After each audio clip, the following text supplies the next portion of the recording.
Four children were singing at the tops of their voices in a car that was going up a steep mountainside road. A parrot was also joining in, very much out of tune, cocking up her crest in excitement. The man at the wheel turned round with a grin. "I say, I can't even hear the car hooter. What's the matter with you all?" Philip, Jack, Dinah and Lucy Ann stopped singing and shouted answers at him. "It's the beginning of the holes, and we're going to have a donkey each to ride in the mountains. Up goes the weasel." That was Kiki the parrot, of course, joining in. "We've got 8 weeks of fun together. And you'll be with us, Bill, as well as Mother. Mother, aren't you excited too?" Mrs. Mannering smiled at Philip. "Yes, but I hope you're not going to be as noisy as this all the time. Bill, you'll have to protect me from this rowdy crowd of children." Philip and Dinah were Mrs. Mannering's children, and Jack and Lucy Ann, who had no parents, lived with her in the holidays and loved her as if she were their own mother. Bill Cunningham was their very good friend and had had some hair-raising adventures with them. He had come with them on these holidays to keep them out of any more adventures, or so he said. Mrs. Mannering vowed she was not going to let them out of her sight for 8 weeks unless Bill was with them. Then they couldn't possibly disappear or fall into some dreadful new adventure. "They ought to be safe, tucked away in the Welsh mountains with both you and me, Bill, to look after them," said Mrs. Mannering. Mr. Mannering had been dead for many years, and Mrs. Mannering often found it difficult to cope with so many lively children at once, now that they were growing older. Philip loved any animal, bird, or insect. His sister Dinah didn't share this love at all, and disliked most wild animals, and hated quite a number of harmless insects, though she was certainly better than she used to be. She was a hot-tempered girl, as ready to use her fists as Philip, and they had many a battle, much to gentle Lucy Ann's dismay. Lucy Ann and Jack were brother and sister too. Kiki the parrot was Jack's beloved pet, usually to be found on his shoulder. When they arrived at the farmhouse, the children tumbled out of the car. Bill got out and stretched his legs. He helped Mrs. Mannering out, and they all looked round. A plump, red-faced woman came hurrying out, a welcoming smile on her face. She called behind her to someone in the house. "Evans? Evans, they've come, look you, they've come." "Ah, Mrs. Evans," said Bill, and shook hands with her.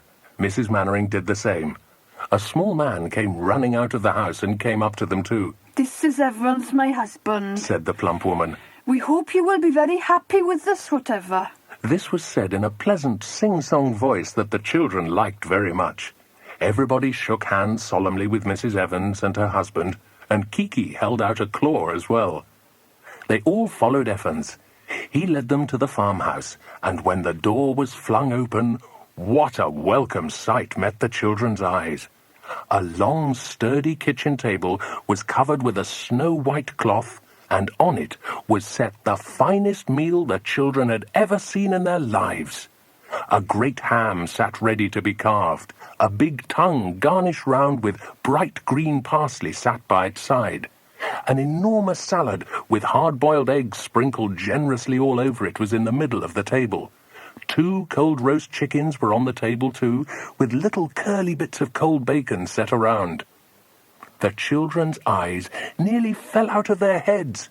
What a feast! And the scones and cakes, the jams and the pure yellow honey, the jugs of creamy milk. "I say, are you having a party or something?" asked Jack in awe. "A party? Oh, no, it is high tea for you, look you," said Mrs. Evans. "We cannot do dinners for you at night. We are busy people. You shall have what we have, and that is all. Here is high tea for you today, and when you have washed, it is ready." That first meal in the Welsh farmhouse was a very happy one. Mrs. Evans was excited to have visitors, and Evans, her husband, beamed all round as he carved great slices of ham, tongue, and chicken. There were a lot of look-yous and whateffers, and Kiki was especially interested in the up-and-down song-like way the 2 Welsh folk talked. "What do you think, whatever?" she said to Mrs. Evans suddenly. Mrs. Evans looked surprised. She hadn't heard the parrot speak before. Shut the door, look you! Commanded Kiki, raising her crest. The children squealed with laughter. At last, nobody could eat any more. They sat back from the table, looking out of the wide, low windows and the big open door. What a view! Great mountains reared up their heads in the evening light. Deep shadows lay across the valley, but the mountains still caught the sunlight and gleamed enchantingly. It was all so different from the country round their home, and the children felt that they could never look long enough on the mountain tops and the shadowed valleys below. Lucy Ann gave an enormous yawn and sank down into a big chair. Mrs. Mannering looked at her, and then at the grandfather clock ticking in a corner. Go to bed, all of you, she said. We're all tired. Yes, I know it's early, Philip. You don't need to tell me that. But we've had a long day, and this mountain air is very strong. We shall all sleep like tops tonight. The next day, the children awoke early. They all went downstairs just as Mrs. Evans was setting the last touches to the breakfast table. It was loaded almost as much as the supper table the night before. Mrs. Evans, do you know where the donkeys are that we arranged to have for riding in the mountains? Asked Philip. They're being brought here today, look you, said Mrs. Evans. The children waited expectantly for the donkeys all the morning, not liking to go for a walk in case they missed the donkeys' arrival. Lucy Ann saw them first. She gave a yell that startled everybody. Even Kiki jumped. The donkeys! Cried Lucy Ann. There they come! Look, up the mountain path! Soon all four children were tearing down the path to the donkeys. They were strong, sturdy little creatures with big, bright eyes and long tails that whisked the flies away. They were all grey, and their long ears twitched to and fro as they came steadily up the steep path. The man who owned them was called David, an elderly man with untidy hair and a beard. He had bright blue eyes, but he looked timid and shy, as if the world had not been kind to him. He smiled faintly at the lively children. Can we ride the donkeys now? Asked Philip. We know how to ride. Come on, everybody. The donkeys ambled up the steep path with the children, refusing to trot now that they had heavy weights on their backs. Hello, here we are, cried Jack, ambling up to Mrs. Mannering and Bill. We badly want to go off on the donkeys into the mountains, Mother, said Philip coaxingly. Can we? With you and Bill, of course. To stay a few nights, I mean. Jack and I think there should be a fine lot of rare birds over there in those lonely mountains. And there will be lots of animals, too. It would be rather fun, said his mother. I haven't camped out for ages, and in this weather it would be lovely. What do you say, Bill? I say yes, said Bill, who loved outdoor life and was an old hand at camping. Do you good, Ally. We could take a couple of extra donkeys to carry the things we want. Oh, Bill, can we really go? Said Lucy Ann, overjoyed, and Dinah danced round him too. To go off on donkeys into the mountains and take tents and food, what could be more fun? It will be an adventure, said Dinah. Not one of our usual ones, of course, but a really nice one. You'll like that, Lucy Ann, won't you? Oh, yes, said Lucy Ann, who never really enjoyed a proper adventure whilst it was happening. I'd like that kind of adventure. Evans, where is a nice place to go? Asked Jack, turning to him. Evans considered. He spoke to David in Welsh. He says the Vale of Butterflies is a good place, said Evans. It is full of birds as well as butterflies. Super, said Philip. Absolutely wizard. We'll go there. Is it far? 2 days on donkeys, said Evans. We shall want a guide, said Bill, and asked David if he would take the job. David agreed. The children were very excited. They ran round the donkeys, patted them, rubbed their long noses, and sat on their broad backs. They were all going on a mountain adventure. But then something unexpected happened, something that quite upset their lovely plans. It happened when Mrs. Mannering went with Mrs. Evans to the big barn. The door suddenly blew shut, and caught her hand in it, trapping it tightly. Mrs. Mannering screamed. Mrs. Evans ran to open the door, but poor Mrs. Mannering's hand was badly bruised and crushed. Bill was very concerned. "I must take you down to the doctor," he said. "I'll get the car." Looking rather white, Mrs. Mannering was driven off by Bill down the steep mountain road to the town that lay some way off in the next valley. It was about 15 miles, and soon Mrs. Mannering was in hospital, having her hand x-rayed and bound up. The children were very upset. "Poor mother," said Philip. "It must have hurt dreadfully when her hand got caught in that heavy door." Mrs. Mannering arrived back in Bill's car that evening, just before high tea. She looked better and made light of her hand. "We've had it x-rayed," said Bill. "She's broken a tiny bone, just here," and he showed them where on the back of his hand. "It's got to be bandaged and kept at rest. I'm to take her down to have it seen again in 3 days' time." "I'm so sorry, dears," said Mrs. Mannering. "And Bill, you don't need to take me down, you know. I'm quite able to drive myself down, even with an injured hand. Take the children on their trip tomorrow. I can't bear to have them disappointed." "What? And leave you like this?" said Bill. "Don't be silly, Ally. I shall take you down myself in the car on Friday. The children can go with David, if he'll take them on by himself. It's a perfectly ordinary trip, and they'll be back in a few days' time. They can all ride their donkeys as easily as David, and probably they'll enjoy a trip without us." So it was settled that the 4 children should go by themselves on the donkeys with their guide David, taking with them tents, bedding, and food. All the children were awake very early the next day. It was a really perfect day. The mountains towered up into the fresh morning sky, as beautiful as ever. At last, everyone and everything was ready.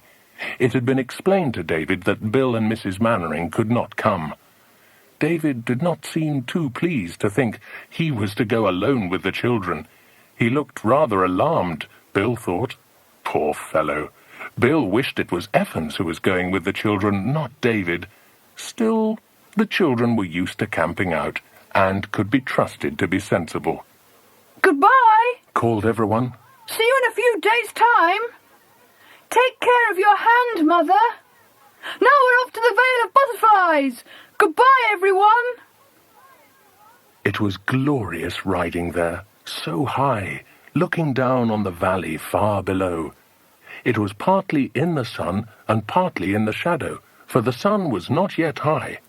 Swallows flew round them catching flies, their steel-blue wings gleaming in the sun.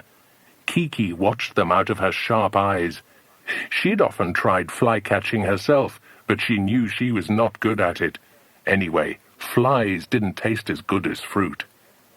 They ambled on until everyone felt hungry and thirsty. They came to a copse of birch trees with a small stream nearby. "Let's picnic here," said Philip, sliding off his donkey. "in the shade of those trees. I'm absolutely cooked with the sun." David saw to the donkeys, taking them to the stream for water. He then let them wander free, for they came most obediently at his call, and could be trusted not to go too far away. They went to the shade of the trees and stood there, swishing their long grey tails, enjoying the rest. There was a lovely lunch. The children had to call David to share it because he suddenly seemed shy. He came and sat down a little way away from them. "No, David, come here with us," called Jack, patting the ground. "We want to learn Welsh. Come and talk to us." But the old Welshman was very shy, and it was as much as the children could do to persuade him to eat his share of the lunch. It was such a good lunch, too. There were 5 different kinds of sandwiches, fresh lettuce wrapped in a damp cloth, hard-boiled eggs to nibble, and great slices of jam tart. Washed down with cold lemonade, it was the finest lunch anyone could wish. Soon they were all on their donkeys again, jogging along round the mountainside, enjoying the wind and the sun, gazing on the different vistas that opened up before them round every bend of the track. New mountains reared up far-away heads, new skylines appeared. For long stretches the children said nothing at all to one another, but simply drank in the beauty around them, and the sun and wind. They travelled until 6 o'clock, having decided to keep to the high tea that Mrs. Evans had at the farm. Jack spoke to David when 6 o'clock came. David, we stop at 6:30. Do you know a good place to camp for the night near here? David did not understand, and Jack repeated it more slowly. David smiled and nodded. Yes, yes. This meant yes, and Jack looked as David pointed to a wooded spot some way ahead. David said something else in Welsh, and Jack caught a few words here and there which he understood. One was water, the other was trees. David says there's a good place to camp and a little way off. Jack shouted back to the others. There's water there, and trees. Gosh, however do you understand him? Said Philip in admiration. Jolly clever of you, Jack. Jack grinned all over his freckled face. Oh, I just caught the words water and trees, that's all. Come on, let's get there in time to watch the sun sink over the mountains. I'd like to have a sunset with my sandwiches. Philip laughed. They all ambled on towards the spot pointed out by David. It was a little further than they thought, but when they got there, they all agreed it was just the right place to camp for the night. A spring gushed out beside the small wooded patch, as cold as ice. The trees sheltered the campers from the night wind, which could be very chilly at times. The donkeys were to be tied to trees so that they would not wander in the night. Everything was perfect. The tents were soon put up side by side. David did not want to sleep in one. He preferred to sleep outside. He'd never slept in a tent, and he thought they were quite unnecessary. Well, I'd just as soon he slept outside, said Jack to Philip. I don't believe there'd be room for one more in here. Do you? The sun had now disappeared completely. It had gone behind the mountains in a perfect blaze of colour, and all the summits had gleamed for a while, and then darkness had crept up to the very tops, leaving only a clear sky beyond. Stars twinkled in the sky, looking very big and bright. There was no sound at all, except the trickle of the spring, and the sound of the wind in the trees. Soon all the weary adventurers were fast asleep. Lucy Ann awoke first. She was cold. She snuggled down into her sleeping bag, and then opened her eyes. She stared out of the open tent flap, expecting to see the green mountainside and the distant mountains towering up into the sky. But they weren't there. Instead, a white mist swirled past the tent flap, some of it putting thin, cold fingers into the tent itself. There was nothing to see at all except this mist. The mountains had gone. The trees by the camp were blotted out. Even the donkeys couldn't be seen. They decided to have breakfast in one of the tents because the mist made everything damp and chilly. It was not so cheerful a meal as usual. The children missed the magnificent view they'd been used to, and were afraid perhaps David wouldn't take them on their way that day. But the mist cleared a little in an hour's time, and David seemed quite willing to go. They loaded up the donkeys, mounted, and set off down the track. They could see some way ahead of them now, for the sun was rising higher and trying to dissolve the mist with its heat. It'll be all right, said Jack. I almost caught sight of the sun then. But then the mist came down again, and it was only just possible to see the donkey in front. I feel as if I ought to hold your donkey's tail in case you disappear in the mist, shouted Jack to Dinah. You know, like elephants do in circuses when they come into the ring, all holding on to one another's tails. The mist thickened even more, and the little company stopped to discuss what to do. It was difficult to get anything intelligible out of David, who seemed suddenly to have forgotten any English words he knew. Jack flapped his arms, raised his eyebrows, and pointed in front of him, meaning to ask if they were near the Butterfly Valley. David understood, but he hesitated. I hope he hasn't lost the way, said Jack to Philip. He seemed sure enough of the direction yesterday. Now he doesn't seem very certain. Blow. Well, we can't can't stop here," said Dinah, shivering in the clammy mist. "There's no shelter and it's jolly cold. Over the sun again." "Ride on," said Jack to David. "It's the only thing to do till we find some kind of shelter. It's too cold to hang about till the mist has gone. If we go the wrong way, we can turn back and go right when the mist goes." They ambled on, nose to tail, pulling their jerseys close, glad of their coats too. Jack began to look rather worried. "What's up?" said Philip, seeing Jack's serious face. "We've left the track," said Jack. "Haven't you noticed? We followed some kind of track up till an hour or two back, but now I'm pretty certain we've lost it. Goodness knows where David's heading for. I doubt if he's even noticed we're not on any track at all." Philip whistled. "Phew. Well, he's our guide," he added after a pause. "We'll have to trust him. He knows these mountains better than we do." That night they set up their camp again, feeling rather disappointed. They had so hoped to come to the place they wanted that night, and set up camp properly for a few days, to revel in hordes of common and uncommon butterflies. Now they would have to ride on still further, and goodness knew if they'd ever find it. They crawled into their sleeping bags and called good night, just as the stars gleamed out. David was sleeping as usual outside. That night there was a snuffling around the camp. Lucy Ann awoke suddenly and heard it. She went right down to the bottom of her sleeping bag, frightened. What could it be? Then she heard a howl. The boys heard it too and awoke. David outside was awake, having heard both the noises. He was shivering with fright, all kinds of fears coming into his mind at once. The moon was up, and everywhere was silvery bright.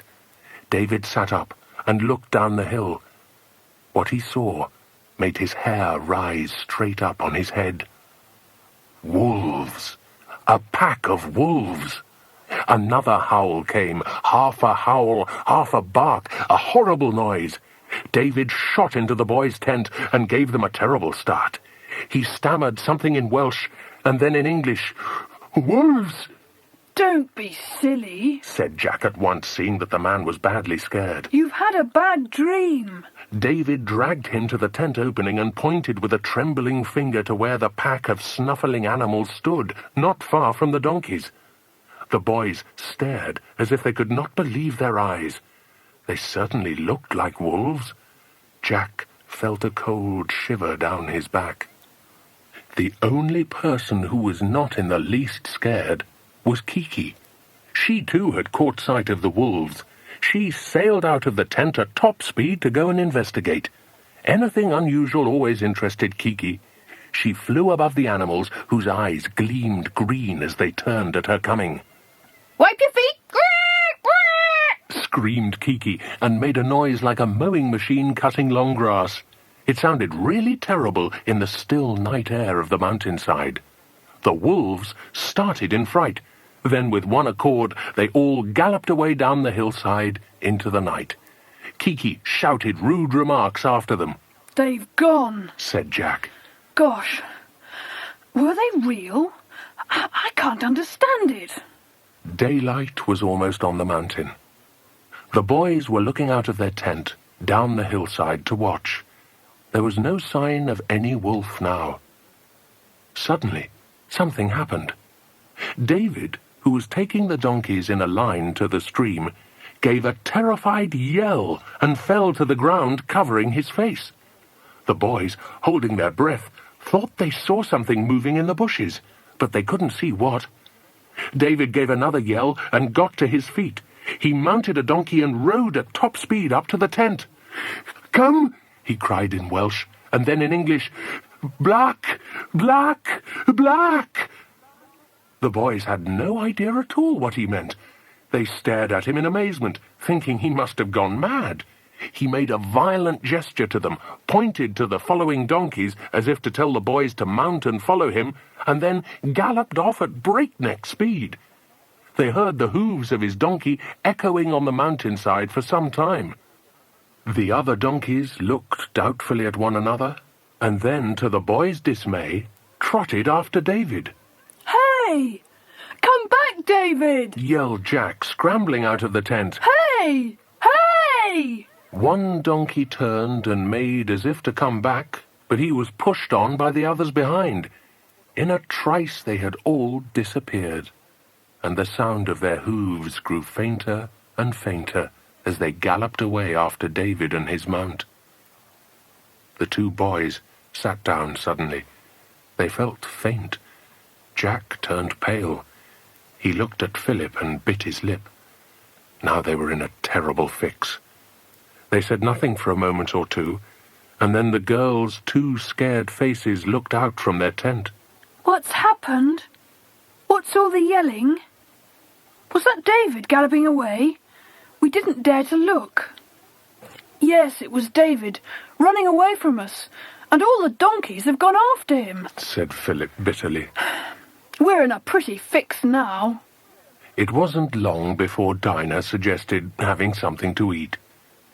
They sat there, eating by the tents, occasionally glancing up at the mountain that towered up so steeply above them. It had no gentle slope up to the summit, as most of the mountains around had, but was steep and forbidding. I don't like this mountain, said Lucy-Anne. What are we going to do today? Asked Jack, when they'd finished their meal. I suppose we must stay here till Bill comes to find us. We can't try to walk back home because, for one thing, we don't know the way, and for another, we'd never be able to carry enough food to get there without starving. We'd better stay here, said Philip at once.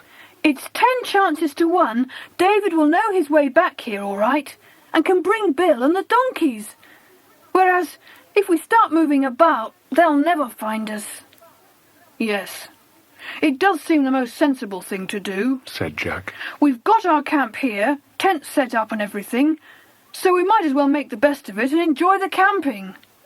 They were just about to get up and clear away the picnic things when something curious happened that froze them to the ground. First of all, there was a grumbling, rumbling noise that seemed to come from the heart of the mountain itself, and then the ground shook a little. The 4 children distinctly felt it quivering beneath them, and they clutched at one another in alarm. Kiki flew straight up into the air, screaming.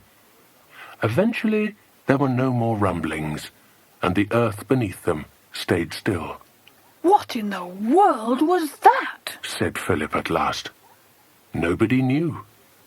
They got up, cleared away the meal, and went to splash in the little stream. The wind suddenly began to blow rather chilly, and looking up, the children saw that big clouds were coming up from the southwest. Looks like rain, said Jack. I hope the wind doesn't get up much more, or it'll blow our tents away. Well, said Philip, if you really think the tents might blow away, Jack, we'd better find a better place to camp than this. Somewhere not too far, though, because we don't want to miss seeing Bill and David when they come for us. A copse of trees or a cave, or somewhere like that, right out of the wind. Let's look now, said Dinah, pulling on her coat. It was extraordinary how cold it got as soon as the sun went in and the wind blew up the mountains. They hunted about for some kind of rocky shelter or cave, but there seemed none to be found. The mountain was so steep that it really was difficult to climb, and Lucy-Anne was afraid of slipping and falling. At last they found a long, low cave, its roof made out of another overhanging rock, its opening fringed with ferns of all kinds. This would do awfully well for us, said Jack, going down on hands and knees and looking in. We could light a fire on the rock outside and feel quite safe tonight. They all sat down on the rock, wishing the sun would come out. Kiki sat on Jack's shoulder, looking miserable. But suddenly she rose up into the air and screeched loudly. What was the matter? Is it the wolves again? Asked Lucy-Anne in alarm. They listened. They could hear a noise of some animal or animals down below in the thick bushes, under the birch trees. Hee-haw! Hee-haw! Hee-haw! Goodness, it's a donkey! Cried Jack and scrambled down to see. Have they come back? Is David with them? They soon found what they were looking for. One of the donkeys was in the bushes. "You've come back to us," said Philip. "Well, we're very glad to see you, boy." The day soon went, and the sun sank behind the mountains in a blaze of crimson. As soon as darkness fell on the mountainside, the children retired into the cave. The thought of wolves kept coming into their minds, and David's scream of terror when he'd seen something in the bushes. Black, black, black. What could he have seen? When the morning came, the donkey awoke the children by giving a mighty sneeze. They woke with a jump, wondering what it was. They had a meal. Lucy Ann volunteered to go down to the stream again and wash the dishes, whilst the others looked at the map, trying to find out exactly where they were. She went off to the stream, humming. She knelt down by the water, scouring a dish, when a sound made her look up. She'd heard something in the tree above, just by the water. There was a big, leafy tree there, growing almost out of the stream. Lucy Ann, thinking there must be a bird in the tree, peered up into the branches. She got a terrible shock. Looking down at her was a face, and it was black. The little girl sat there, petrified, the dish in her hand, unable to move or speak. The branches moved, and she saw that the face was topped by black, thick hair, and had bright eyes and a cheerful expression. "It's a black man," she thought to herself. "But here, up this tree, what shall I do?" The black face looked down on the little girl, and then the man's lips parted in a smile. The head nodded amiably. Then a black finger came up from among the leaves and was put to the lips. "Don't you make a sound, little girl," said the man in a hoarse whisper. He sounded like an American. "Don't you say I'm here. I'm just a poor man, lost and alone." Lucy Ann couldn't believe her ears. She felt that she simply must call the others, but they didn't hear her, and as soon as she had shouted, the man frowned fiercely and shook his head. "Little gal, you gotta get away from here. It's a no-good mountain full of bad men. They'll get you if you don't get away. There's bad things here, little gal." Lucy Ann suddenly turned and ran back to the others. She ran fast and arrived absolutely out of breath. "What's the matter? What's the matter?" cried Jack, seeing from Lucy Ann's face that she'd had a shock. Lucy Ann could only gasp out one or two words. She pointed back to the stream. "Black man!" she gasped. "Black! Black? That's what David said," cried Philip. "Oh, get your breath, Lucy Ann. Tell us what you saw, quick." Lucy Ann panted out what she'd seen and heard. The others listened in astonishment. "Come on, we'll ask him what he knows," cried Jack. "There's something going on here. We'd better find out and then tell Bill when he comes. Quick!" They all ran back to the stream and peered up the tree. But there was nobody there. The man had gone. "Do you think he really meant there were men inside this mountain?" asked Dinah, when they'd tired themselves out looking for the American. "It seems incredible. But if you remember those noises of rumbling we heard yesterday, and the way the earth shook beneath us, it seems as if there might be men working underground," said Jack. "What, as miners or something?" asked Dinah. "I don't know. Possibly. Though goodness knows what could be mined inside this mountain, or how they would get the machinery there. There would have to be a road, and then everyone would know. It's very mysterious," said Dinah. Lucy Ann sighed. "It's another adventure, that's what it is. It's fatal to go off together like this. We go to look for birds or butterflies or something, and we always stumble into something peculiar. I'm getting tired of it." "Poor Lucy Ann," said Philip. "We certainly do happen on strange things. I think it's very exciting. I love adventures."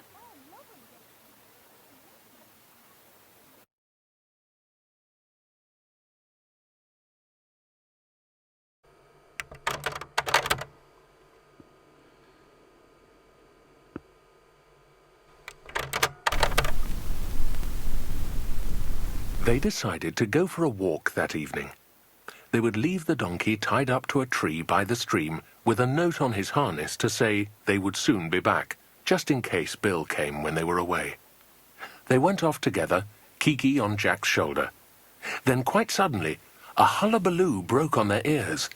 It was the sound of excited barking and snarling, howling and yelping. "The wolves!" said Jack, straining his eyes to see where the noise came from. "I say, they're after that man."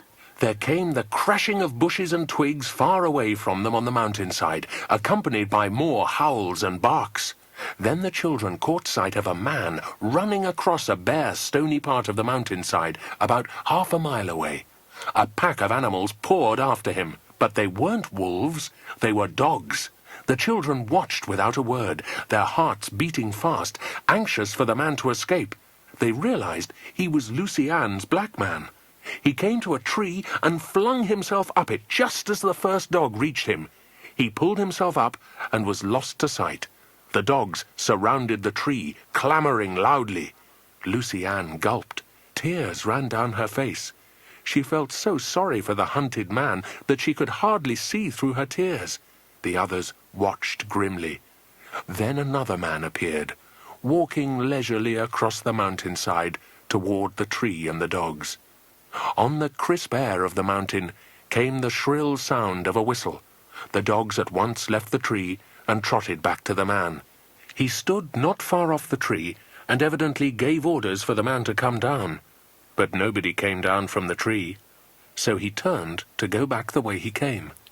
"Oh, he's left the dogs to keep the poor man up the tree till he starves, or comes down to be set on," sobbed Lucy Ann. "Philip, what shall we do?" "I'll go down and call the dogs off," said Philip. "I'll give the man a chance to get right out of sight, so that he won't see me. Then I'll see if I can get the dogs away and give that chap a chance to escape from the tree." Philip made his way cautiously through the tall bushes, and then something happened. A rough hand pounced down on his shoulder, and he was held in a grip like iron. Philip wriggled, but he couldn't possibly get away. He didn't dare to yell for the others, in case they got caught too. Blow!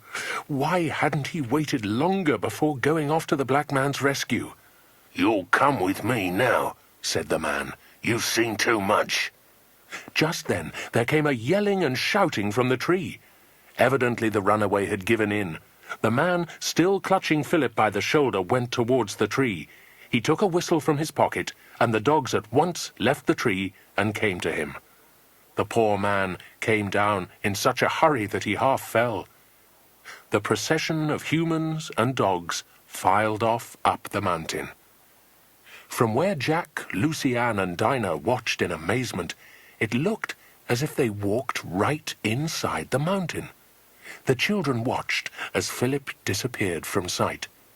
They decided that they had to follow straight away, even though it looked as if the mountain had mysteriously swallowed him up. They must rescue Philip.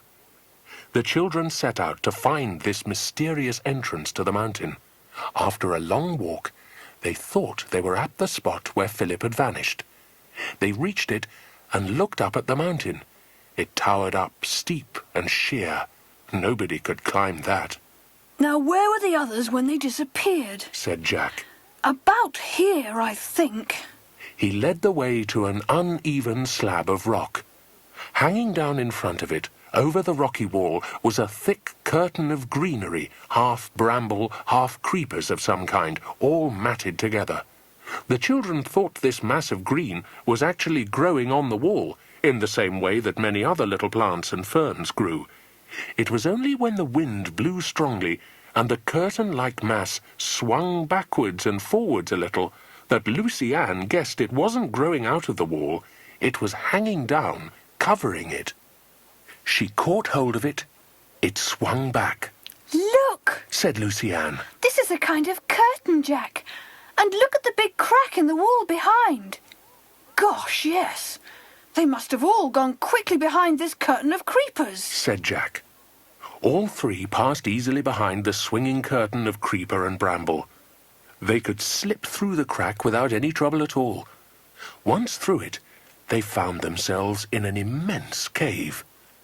At the far end was an open passageway, leading into the heart of the mountain. They knew they had to follow it.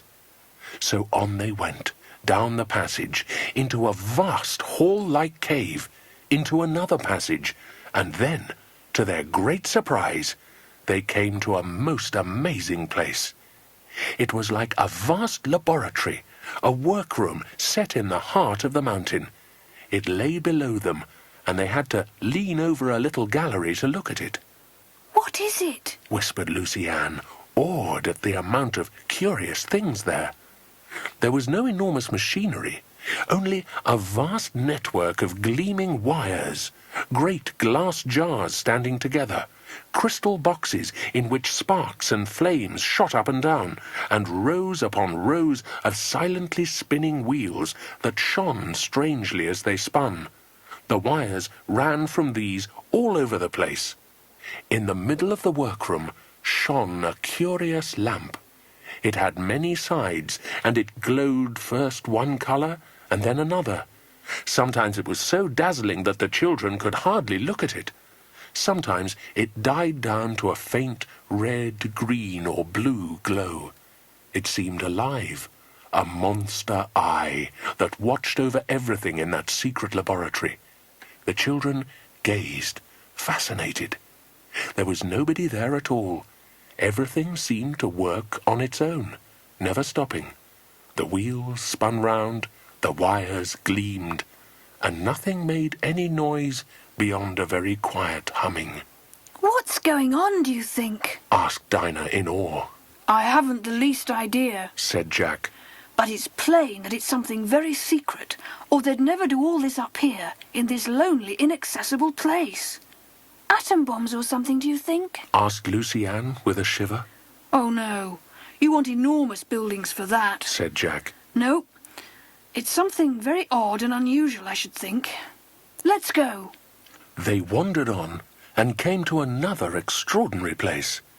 It was really only a high-roofed cave, but it was made into a great, sumptuous hall, with flights of steps leading up to what looked like a throne. Beautiful hangings hung down the walls from the roof, which glittered with shining lamps shaped like stars. The floor was laid with a golden carpet, and ranged on each side were beautiful chairs. The children stared in astonishment. Whatever's all this? Whispered Dinah. Does some king live here? The king of the mountain? They kept on going, deeper and deeper into the mountain. They came to some steps hewn out of the rock itself.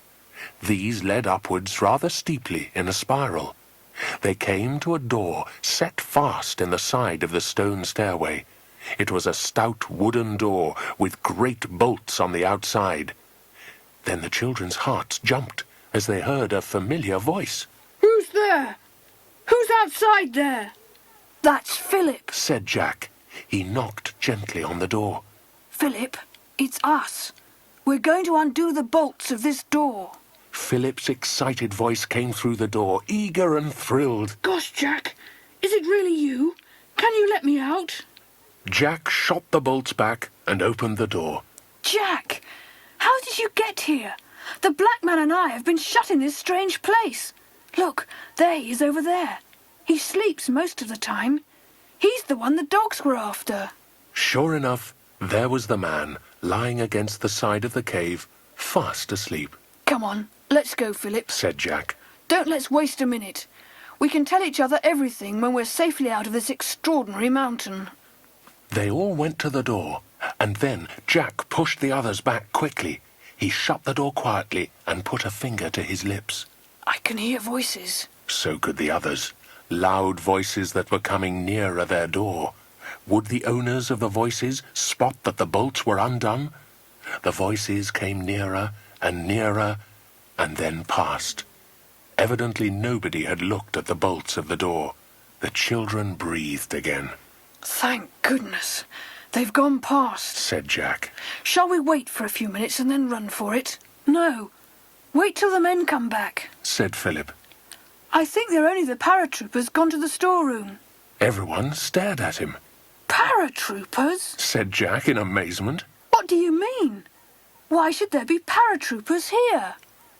This chap told me. His name's Sam, said Philip, nodding towards the sleeping man. Well, for goodness sake, tell us all about everything then, said Jack, filled with intense curiosity. Paratroopers? It sounds impossible. Jack nodded towards the sleeping man. What did he tell you? Oh, a lot of peculiar things, said Philip. He said he saw an advertisement in the paper asking for men who'd been paratroopers. You know, men who are trained to jump out of planes high in the air and parachute to Earth. Yes. Well, go on, said Jack impatiently. Well, the man who captured me, he goes by the name of Mayer, by the way, interviewed him at some office in Mexico and offered him a terrific sum of money if he'd come and try some new kind of parachute jumping. What kind? asked Dinah. I don't exactly know. Sam sounded a bit muddled when he told me, or else I didn't understand him, said Philip. It's something to do with flying through the air on wings fixed to his arms. Apparently you can't possibly fall to earth when you've got these wings on, and you can guide yourself where and how you like, just as birds do. That's impossible, said Jack at once. Quite mad. Yes, that's why I think Sam got hold of the wrong idea, said Philip. Well, this fellow Mayer engaged a whole lot of ex-paratroopers, paid them fabulous sums, and brought them here in helicopters to the top of this mountain. And their job is to try out these wings. Or so Sam says. Has he tried them? asked Jack. No, but 3 of his mates have. They had these peculiar wings fitted to their arms and were given orders to jump from the helicopter at a given moment, or else be pushed out, said Philip. What happened? asked Jack. Well, Sam doesn't know, answered Philip. You see, none of his mates came back. He's pretty certain they fell to their death. He didn't want to do the same, so he got away. There was a long pause after this strange story. It was very hard to believe, and yet they had seen and heard such strange things the last few days that they felt anything might be true of this lonely mountain. Sam says there's a king, said Philip. The king of the mountain. Isn't it incredible? Sam's never seen him. He must be the spider at work, catching all these fellows and making them try out his mad experiments. We thought there was some colossal brain behind all this, said Jack. I suppose that hawk-eyed man Mayer isn't the king, is he? Oh, no. I don't know what you'd call him, a sort of organiser, I suppose. He sees to everything, the stores, all the arrangements, shuts up the men when the helicopters arrive, and so on. There are 2 men, apparently, who work together on these things. The king is somebody who only appears on state occasions, such as when another pair of wings is produced, and the men have to go down to that great stateroom, listen to some speech they don't understand, and watch one of their number being picked to try out the wings. Picking out a victim for sacrifice, it sounds like, said Jack grimly. I don't like this at all. It's so mad. Look, Sam's waking up, said Lucy-Anne. They all looked at the man. He sat up and rubbed his eyes. He looked across the cave and seemed surprised to see so many children. Then he recognized Lucy-Anne as the little girl who'd seen him up in the tree. He smiled and then shook his head. Didn't I tell you to get away? said Sam, looking solemn. This here is a bad mountain. Those men are bad, too. We're going now, Sam, said Philip. As soon as we think it's safe. Will you come too? We know the way out. Sam looked frightened. I'm scared of those dogs, he said. I reckon I'm safe right here. They opened the door cautiously and went quietly down the spiral stairway, following its many turns round and round. They retraced their steps through to the throne room, but this time the throne room was not empty. It was full. Men stood there silently. There were all kinds, and a tough-looking lot they were. They were of many nationalities, but all were dressed in paratroopers' uniform. Besides the paratroopers, there were guards, men who looked like soldiers, standing in an elaborate uniform down each side of the great hall. The throne was empty. There was no sign of the man, Mayer. But suddenly there came a whispering among the men gathered there. The great curtains near the throne were flung back by 2 soldiers, and the king of the mountain entered. He seemed very tall, for he had a great crown that stood up from his head, embroidered with glittering stones. He wore a rich suit and cloak, and looked more like an Indian prince at some splendid festival than anything else. His yellowish face looked out impassively from below his great crown, and a mass of black hair swung down on each side. He sat down on the throne. Beside him stood 2 men. Philip was sure that one was Mayer. He didn't know the other, but he didn't like the ape-like face and enormous burly figure. Mayer's hawk-like eyes swept the room. He began to speak in a penetrating, most incisive voice in a language that the children did not know. Then he paused and spoke in English. The children listened, spellbound. Mayer spoke of the king and the wonderful gift he was giving to mankind, the gift of flying. He spoke of the grand men who were helping them in their experiment, the paratroopers willing to try the wings. He spoke of the great wealth the men would receive, the honors that would be piled on them. Then he said it all again in a 3rd language, and then in a 4th. He seemed to hypnotize everyone as he spoke.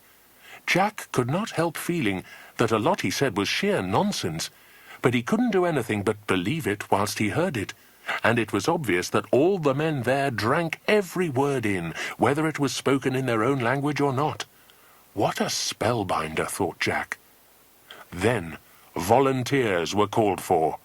All the men stepped forward at once.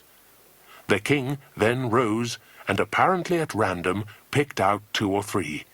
He spoke a few inaudible words in an unexpectedly thin, reedy voice that didn't seem to go at all with his kingly presence. Then Mayer took charge again. He said that these men, among the first to fly with wings, would be sent back to their own countries after the experiment with wealth enough to last them for a lifetime. All the others who had tried out the wings were now safely back in their homes and were rich and honoured men. I don't think, muttered Jack to Philip, remembering what Sam had related. The king then walked majestically out, and Mayer and the other man followed. The guards ushered the paratroopers away, and soon the great throne room was empty. When everyone had gone, there was complete silence. Jack whispered to Philip, "We know the way out from here. Come on." The children just reached the exit to the throne room when something disastrous happened. 2 huge guards appeared. They were caught. The 4 children were marched out of the room and taken to the hawk-like man Mayer. Lucy-Ann was sobbing. Dinah looked very pale, and the boys were angry and defiant. Mayer was glowering, and his piercing eyes glanced from one child to another sharply. So, there are 4 of you. 3 of you came to find this boy, I suppose, and let him out of the cave he was in. You thought you could all escape. Nobody said a word. Mayer's eyes began to narrow, and the girls felt uneasy. He was horrid. Does anyone else know of that entrance? Asked Mayer suddenly. How do we know? Said Philip. What does it matter if they do? Is what you're doing here so shameful that you need to hide even the entrance to the mountain? Mayer stepped forward and slapped Philip across the face. Lucy-Ann stopped crying in greater fright than ever. Philip did not flinch. He looked the man boldly in the face and did not even rub his smarting cheek. If you do have friends anywhere near, said Mayer, the dogs will find them and bring them in. The children's hearts sank. Would the Alsatians capture Bill and David then, and bring them to the mountain to make them prisoners too? That would be dreadful. The children were forced to walk out of the cave. They soon found themselves stumbling up the stone spiral stairs, going up, and then, what a surprise! They came up a broad flight of steps hewn out of the rock onto the very top of the mountain itself. They stood there, catching their breath at the sight of the amazing panoramic view all round them. the top of the world. Surely they must be touching the sky itself. They forgot their troubles for a moment as they gazed round in wonder. Everywhere they looked were mountains rising high. Valleys deep in shadow lay far, far below. It was wonderful to be up there in the blazing sunshine and cool breeze after being in the dark mountain for so long. The top of the mountain was extraordinarily flat. On 3 sides rose steep rocks like teeth. Nothing grew there at all. It was bare, flat rock, the size of a great courtyard. At one side, playing cards in the shade, were the paratroopers. They stared in surprise at the children. Runaway Sam was with them, and he pointed to them and was evidently telling his companions about them. There was an awning rigged up on the side opposite the paratroopers. Mayer pushed the children towards it.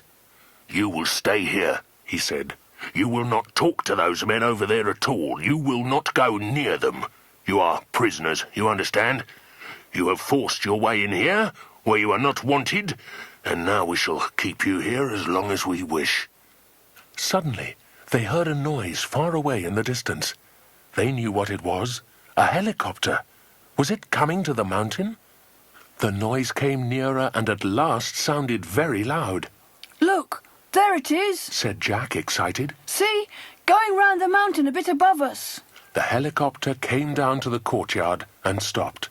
The vanes ceased to whirl above it. Voices hailed one another. The children could see what was going on quite clearly. Boxes and crates were being tumbled out of it onto the ground, and the hard-working men were all very busy handling them, dragging them about, opening some of them and taking the contents down the stone steps to the store places. They couldn't get a good look at the pilot, who kept his face covered by the brim of his hat. Mayer came out and talked to the pilot, and one of the paratroopers appeared. I believe that paratrooper is the next one to try those wings. They've brought him up to show him the helicopter and where he's to jump from, said Philip. Both the girls thought it would be dreadful to have to leap from a machine high up in the air and trust to the king's extraordinary wings. They wondered how many people had tried them and failed. Nobody would know if they were efficient or not until they'd been tried. The paratrooper looked the helicopter over thoroughly. He talked to the pilot, who answered him shortly. Jack thought that the pilot wasn't any too keen about the para-jumping part. He would probably have been content to fly the goods to the mountains and finish at that. Then from the opening, stepping out majestically, came the king. He was dressed in his grand robes and crown. He held himself proudly as he walked to the center of the courtyard. Behind came 4 uniformed guards carrying a box. They laid it down at the king's feet. In silence, he stooped down and opened it. He took out a pair of wings. They glittered like gold and were shaped like a bird's outstretched wings, big and wide. Lucy Ann gasped in delight.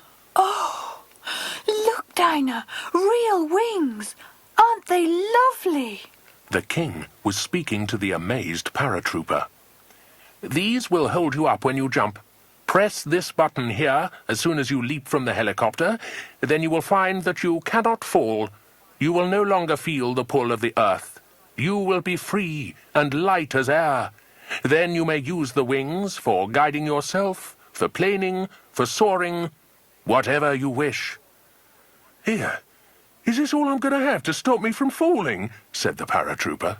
"You will not need anything else," said the king. "In these wings are imprisoned powerful rays. At the press of the button they are released and shoot towards the earth, preventing its pull on you.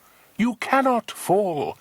But when you want to come to earth, press the button once more and you will glide down gently as the earth exerts her pull on you once more." "Yes, but look here, I understood it was a new kind of parachute I was trying out," said the paratrooper. "See? I didn't think it was stuff and nonsense like this." "It is not nonsense, man," said Mayer's curt voice. "It is a great invention by the greatest scientist in the world." "Oh, look here. I'm a heavy chap, began the paratrooper again. See? Those flimsy wings won't hold me, raise or no raise. I don't know about any pull of the earth on me. All I know is I'll have to fall once I jump out with only those things on my arms. Are you crazy? Get him, said Mayor suddenly in a furious voice. The soldiers at once pinioned the paratrooper's arms. He had to stand whilst the king fixed on the wings. The children watched with bated breath.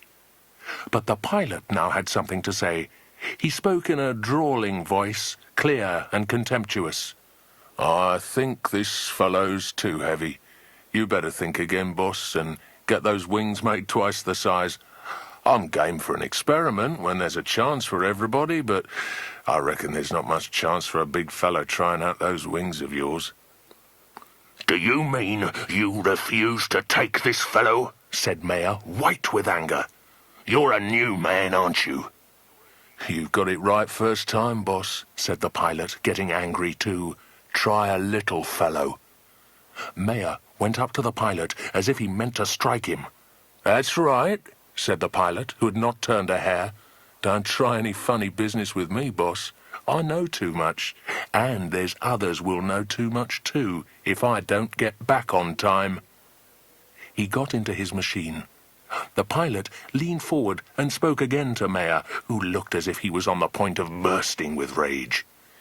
If you want someone to try out these wings for you, why don't you use those kids? They'd be light enough, and who'd miss them if it didn't work? The children were horrified when they heard this. How could the pilot be so cruel? And then the children heard a few words that made them gasp in horror. Okay, those kids will do, said Mayor.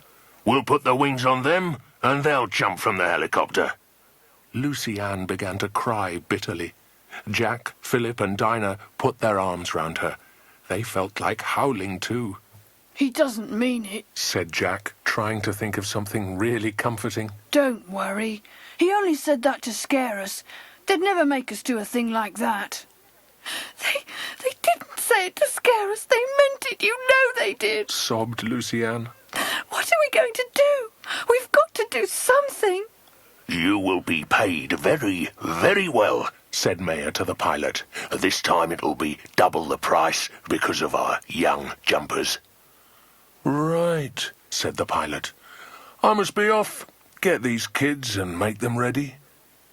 Lucy Ann's knees were shaking so much that she couldn't stand.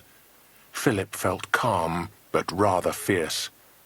The pilot had not seen any of the children, but now Philip had to go forward, fetched by one of the soldiers. The others followed, though Lucy Ann had to hold on to Jack. Before the pilot could say a word to them, the king appeared again. The box with more wings in was carried by one of the soldiers. The king undid it and took them out. They really did look beautiful, and what was more, they looked as if they would be able to fly. Lucy Ann hoped fervently that they could. Lucy Ann gave a sob. This was too much for her altogether.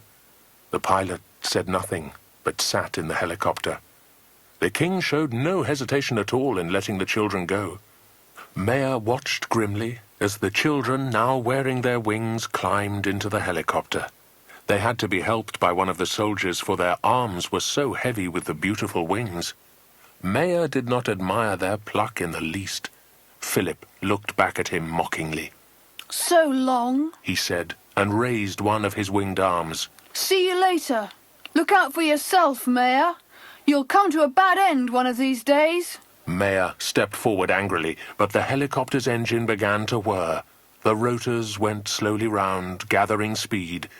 Lucy Ann tried to stifle a sob. Dinah hugged her. The two boys were silent. The helicopter rose straight up into the air and flew at gathering speed away from the mountain. And then the four terrified children saw something that made their hearts leap. The pilot turned his head to them, and they saw his face for the first time. It was Bill. Oh, Bill! This is grand! How did you... They all began. All explanations later, said Bill, and concentrated on steering the helicopter away from the strange mountain as fast as he could. The children were absolutely amazed by him. Good old Bill, he always came through. Once the helicopter was on a straight course, and the mountain was getting smaller and smaller behind them, Bill was able to listen to their story. The children told him all their adventures down to the last detail. Bill had marveled at their accidental discovery of the strange mountain and its even stranger secret. I shall take my wings back to school with me next term, Philip said. Won't the boys stare?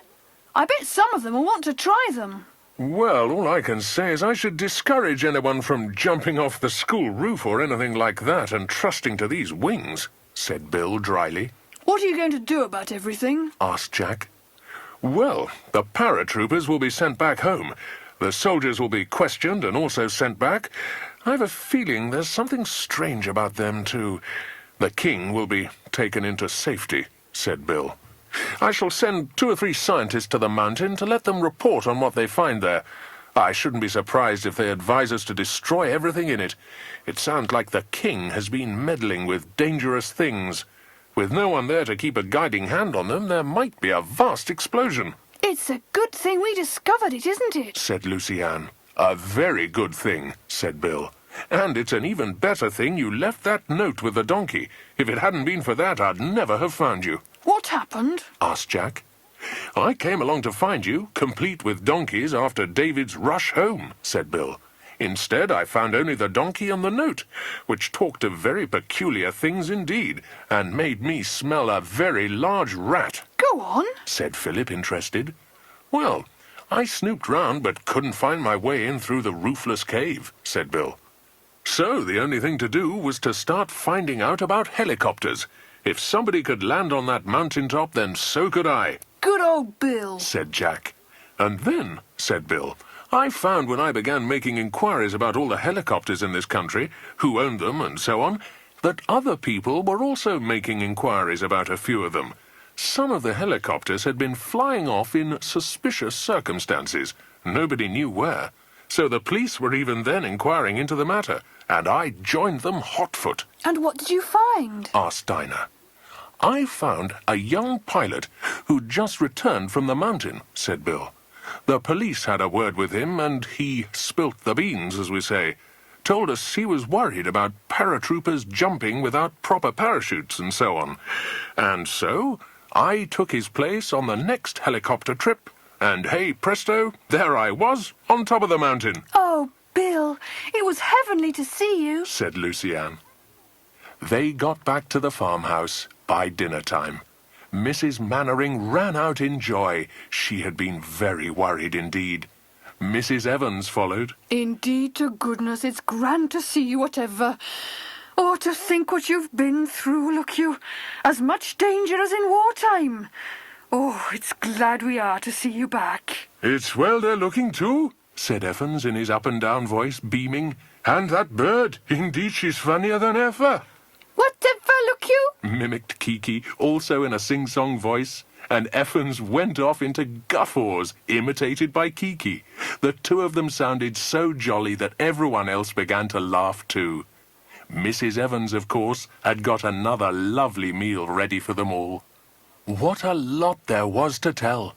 Mrs. Evans' eyes nearly fell out of her head as she listened and handed out food of all kinds to everyone. Bill was to stay until 2 or 3 scientists arrived to go with him to the mountain. Some police officers were to accompany them too, to round up the soldiers, though Bill did not expect any trouble from them at all. They probably had bad records, and had signed on with Mayer to keep out of the way of the police for a while and to earn money. Can we go to the mountain too? Asked Jack hopefully. You might lose your way inside, Bill. Oh, no, I shan't, said Bill. I found a nice little map of the inside of the mountain in the helicopter. I shan't lose my way, and you may as well give up all hope of coming with me, because you've been in quite enough danger these holidays.